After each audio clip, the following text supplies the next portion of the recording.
JBT भर्ती पे एक बड़ा फैसला सरकार ने लिया है, एलिमेंट्री एजुकेशन डायरेक्टरेट ने लिया है। और ये जो फैसला है ये लिया गया है जो एक बार बार जो ब्लंडर हो रहे हैं डिप्टी डायरेक्टर के लेवल पर जेबीटी की बैच वाइज नियुक्ति करने को लेकर। हैरानी की बात यह है कि पहले मंडी में गलती हुई, कुल्लू में गलती हुई, और इस गलती के बाद जो 2 अपॉइंटमेंट कैंसिल की गई थी उसी अपॉइंटमेंट को कर दिया ऊना के डिप्टी डायरेक्टर ने। अब एक बात समझ नहीं आ रही कि क्या जो डिप्टी डायरेक्टर हैं जिलों में एलिमेंट्री एजुकेशन के, वो जो कमेटी बना रहे हैं स्क्रीनिंग की, क्या वो अनपढ़ लोगों को लगा रहे हैं जिनको पता ही नहीं है कि रूल्स क्या है, स्क्रीनिंग कैसे करनी है, डॉक्यूमेंट कैसे वेरीफाई करना है। और वही रेपिटेशन हो गई ऊना में।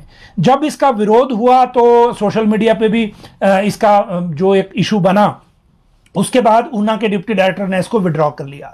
लेकिन एलिमेंट्री एजुकेशन डायरेक्टरेट ने इसको गंभीरता से लिया है। डिप्टी डायरेक्टर के खिलाफ भी जांच के आदेश हो सकते हैं। अभी सिर्फ ये ऑर्डर निकला है कि जो ये स्क्रीनिंग है और अपॉइंटमेंट है जेबीटी की, जो डिस्ट्रिक्ट कैडर की डिप्टी डायरेक्टर के स्तर पे होती है वही अपॉइंटिंग अथॉरिटी होते हैं।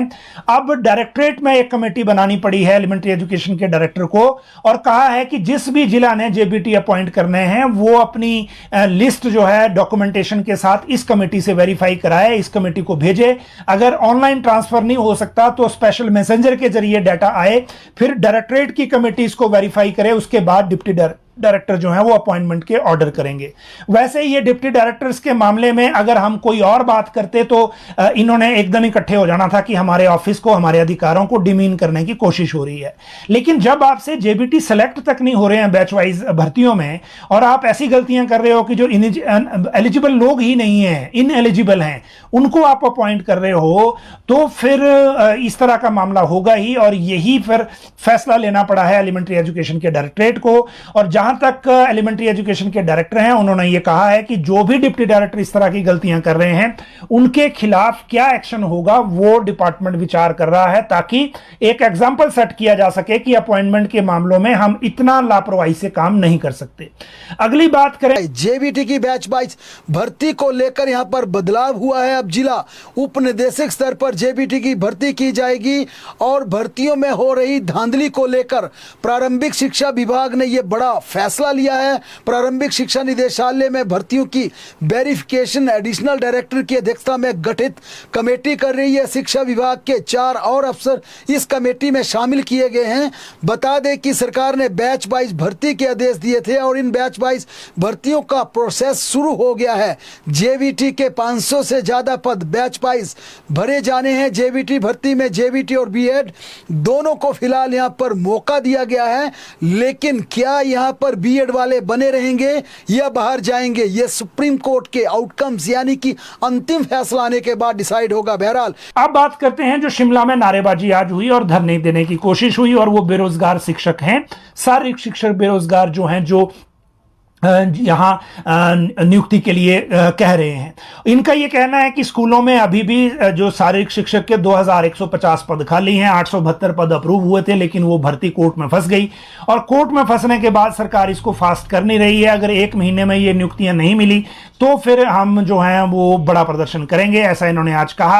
आज डीसी ऑफिस के बाहर सुबह 10 बजे से बेरोजगार शिक्षक का यह धरना था। इन्होंने नारेबाजी भी की और ये कहा कि हम शांतिप्रिय ढंग से ये धरना देंगे और अपनी बात रखेंगे। तो ये जो बात है वो इनकी तरफ से थी। वैसे जो पेंडिंग रिजल्ट का मामला है वो डिफरेंट है। पेंडिंग रिजल्ट के मामले में जो लोग हैं वो अलग तरह से अपनी डिमांड कर रहे हैं, और उनकी डिमांड ये है कि जो रिजल्ट पेंडिंग है उनको लेकर जल्दी सरकार फैसला ले। खासकर उनकी बात ये हो रही है, एक फ्रैक्शन वो है जो ये कह रहा है कि जिनके FIR नहीं है और डॉक्यूमेंट वेरिफिकेशन होना या हो गया है उनका रिजल्ट घोषित किया जाए, नियुक्तियां दी जाए।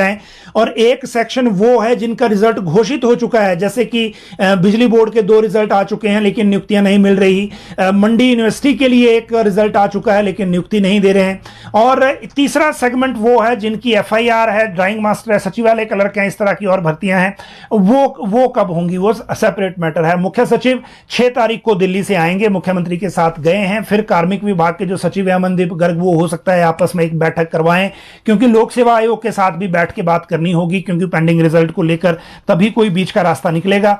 और इस बैठक के बाद क्या निकलता है, इसमें विजिलेंस क्या कहती है और सेक्रेटरी लॉ जो हैं, अगर हम जो ये आयोग है लोक सेवा आयोग, इनके रूल्स ऑफ बिजनेस के हिसाब से बात करें तो वो क्या कहते हैं, वो फिर सारी चीजें उसमें देखी जाएंगी। एनटीटी भर्ती को लेकर भी कल सुप्रीम कोर्ट में महत्वपूर्ण सुनवाई है। हालांकि ये मामला हिमाचल प्रदेश से जुड़ा नहीं है, लेकिन एनटीटी की भर्ती को लेकर जिस प्रकार से कई राज्यों में दिक्कतें आ रही हैं, बाहरी राज्यों का एक केस सुप्रीम कोर्ट में लगा है, कल इस पर सुनवाई होगी। ऐसे में अगर कल कोई बड़ा फैसला एनटीटी भर्ती पर का सुप्रीम कोर्ट से आता है, आदेश पारित होता है, तो जाहिर तौर पर इसका सीधा सीधा असर हिमाचल प्रदेश जाए। तो फिलहाल ये फैसला राज्य सरकार ने रोक दिया है। भर्ती नियमों में बदलाव के फैसले को लेकर सरकार ने जिस प्रकार से 13 अप्रैल की कैबिनेट में आदेश पारित किया था कि अब निकट भविष्य में हिमाचल प्रदेश में जितने भी सरकारी विभागों में भर्तियां होंगी फिक्स अमाउंट पर की जाएगी, यानी कि कॉन्ट्रैक्चुअल को यहां पर समाप्त करने की कवायद चल रही थी। 60% की रेशो से जिस प्रकार पहले 2 साल वेतन देने का प्रावधान था, उसे लेकर 13 अप्रैल की कैबिनेट में यह फैसला पारित हुआ था। लेकिन इसे लेकर राज्य सरकार के कार्मिक विभाग ने एक नई नोटिफिकेशन जारी करते हुए कहा है कि रूल्स 4 और रूल 15 में बदलाव का फैसला जिस प्रकार से कैबिनेट में लिया गया था, उस फैसले पर फिलहाल रोक रहेगी और इस पुराने फैसले को रोककर पहले की तरह भर्तियां, यानी कि 2 साल के कॉन्ट्रैक्चुअल के आधार पर 60% के आधार पर हिमाचल प्रदेश के तमाम सरकारी विभागों में भर्तियां होती रहेंगी। अब कैबिनेट में हुए फैसले को फिलहाल रोक जरूर दिया है, लेकिन उस फैसले को निरस्त नहीं किया है। फिलहाल जनता का या युवाओं का विरोध देखते हुए उस फैसले को होल्ड कर दिया गया है और फिलहाल जो भर्तियां होनी हैं वो पुरानी व्यवस्था के तहत ही कॉन्ट्रैक्चुअल बेसिस पर 2 साल के अनुबंध कार्यकाल, और जिस प्रकार से अनुबंध कार्यकाल में वेतन मिलता है, जो भर्ती पदोन्नति के नियम हैं, उसी आधार पर होगी। कल कमेंट बॉक्स में आया था कि जो कोर्ट ऑर्डर की ट्रांसफर हैं, खासकर जो जेबीटी नियुक्तियों म्यूचुअल ट्रांसफर वाली, उनमें क्या हो रहा है। हमारे कुछ व्यूअर इसमें सवाल भी पूछ रहे थे। देखिए, हमने जो अभी तक इस बारे में जानकारी एलिमेंट्री एजुकेशन डायरेक्टरेट से जुटाई है, तो उसमें पहली बात तो ये कि कोर्ट के ऑर्डर में जो ट्रांसफर करने के ऑर्डर नहीं थे, कंसिडर करने के ऑर्डर थे। सिर्फ राज्य सरकार को वापस भेजा गया था कि इनको कंसिडर करें, जो जेबीटी के म्यूचुअल ट्रांसफर की बात है, जिन्होंने क्वेरी भेजी थी। और कंसिडर करने के जो मामले फाइल पे राज्य सरकार को भेजे गए हैं, अभी तक कुछ मामले वापस आ गए हैं डायरेक्टरेट को, और वो प्रपोजल ट्रांसफर के रिजेक्ट कर दिए हैं सरकार ने, जो हाई कोर्ट से वापस आए थे कंसिडर करने के लिए। तो ये मामला जो है पूरी तरह से जेबीटी के ट्रांसफर से रिलेटेड है। जो म्यूचुअल ट्रांसफर और कोर्ट ऑर्डर की जो ट्रांसफर है, उनसे रिलेटेड किसी की क्वेरी थी। अपडेट ये है कि सरकार से वापस आ रहे हैं रिप्रेजेंटेशन, कंसिडर करने को बोला था, लेकिन वो रिजेक्ट हो गए हैं अभी तक के जो आए हैं। अगर कोई अप्रूव होगा तो फिर ऑर्डर हो जाएगा। इसके बाद बात करें ज्वाइनिंग डेट बढ़ने की, तो ज्वाइनिंग डेट की जहां तक बात है, वो पूरा मामला जो है ज्वाइनिंग डेट का, ये अभी जो जेबीटी से टीजीटी प्रमोट हुए हैं इनको लेकर है। 16 अगस्त तक इनकी ज्वाइनिंग डेट बढ़ा दी है खराब मौसम को देखते हुए। और जो क्योंकि सड़कें भी कई जगह बंद हैं, पहले 31 जुलाई तक थी, अब 16 अगस्त तक कर दी है। ये अभी जो प्रमोशन हुई थी उनकी बात कर रहा हूं मैं, जो टीजीटी प्रमोट हुए थे जेबीटी से। तो ये ज्वाइनिंग डेट की बात है पर होगी।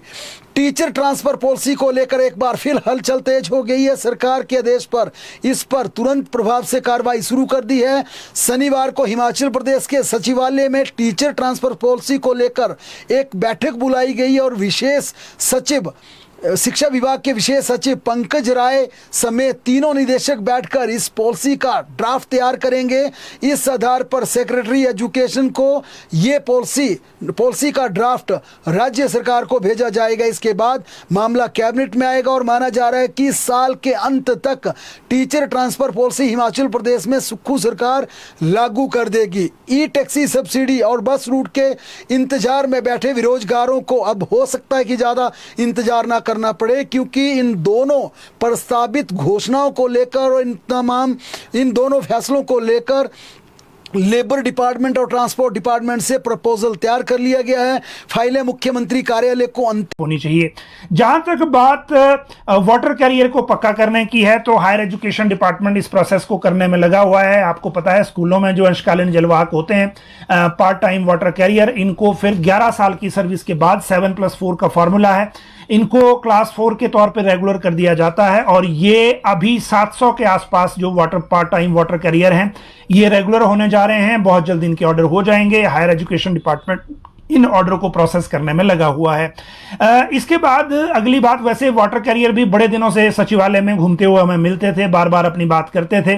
दरअसल इनका जो 7+4 का फॉर्मूला है उस वजह से इनको दिक्कत आ रही थी। अब हायर एजुकेशन के डायरेक्टर कह रहे हैं कि ये मामला प्रोसेस हो गया है और अब इसमें जल्दी ऑर्डर हो जाएंगे, तो इनके लिए ये अच्छी खबर है। अगर हम एपीएमसी के नए चेयरमैन की बात करें तो कुछ रोज पहले जब ये बाढ़ आई थी,